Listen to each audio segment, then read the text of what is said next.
हमारी पूजन का विधान है। लक्ष्मी को प्राप्त करने का इसलिए कहते हैं यह छोटी दीपावली है, यम के द्वार पर से भी बचाने वाली दीपावली, नरक से बचाने वाली दीपावली।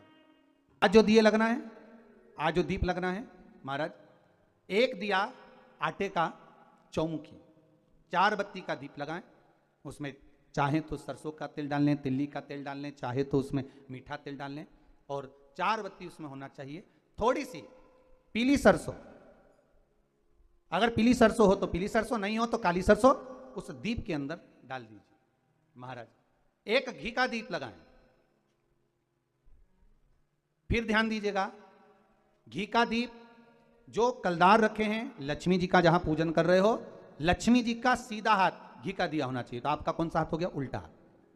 लक्ष्मी जी का उल्टा हाथ, वहां पर रखो चौमुखी दीप, और महाराज जल का छींटा देकर उन जो सिक्के रखे हैं, जो लक्ष्मी जी रखी है, भगवान का जहां पूजन कर रहे हो, उस पर जल का छींटा देकर सुंदर भाव से माता लक्ष्मी का स्मरण कर कर, गणेश जी का स्मरण कर कर, आप भाव से महाराज जल का छींटा देकर सुंदर वस्त्र अर्थात मौली कलेवा जो भी आपके पास में हो समर्पित कर कर भाव से रौली, मौली, चंदन, अबीर, गुलाल, मेहंदी, जो भी सामग्री पूजन का साहित्य आपके पास में है, वो उन कलदारों पर, माता लक्ष्मी पर समर्पित कर दें।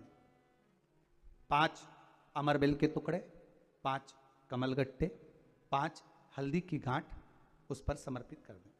महाराज माता लक्ष्मी को मीठे का भोग लगा दें, और भोग लगाने के बाद में माता लक्ष्मी को प्रणाम कर कर सुंदर जो चौमुखी दिया आपने बनाया है उसको तो वहीं रखे रहने दें।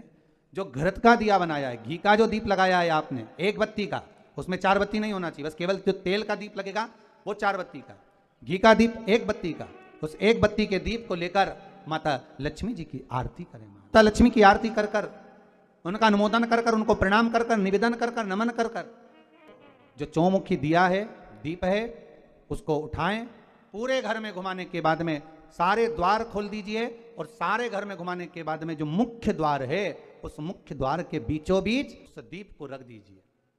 प्रणाम करिए, वापिस आ जाइए, द्वार थोड़ी देर खुले रखिएगा और माता लक्ष्मी का स्मरण करिएगा, माँ को प्रणाम करिएगा। माता लक्ष्मी के सम्मुख में अपनी झोली को पसार कर प्रणाम करें। माता लक्ष्मी से निवेदन करें, हे माँ, आप रूप की देने वाली हो, आप नरक के भोग से छुड़ाने वाली हो। हे माँ, आज भगवान नारायण के साथ में आप हमारे यहाँ सदा के लिए विराजमान होइए। देव, अपने कुलदेव, अपने पितृदेव का स्मरण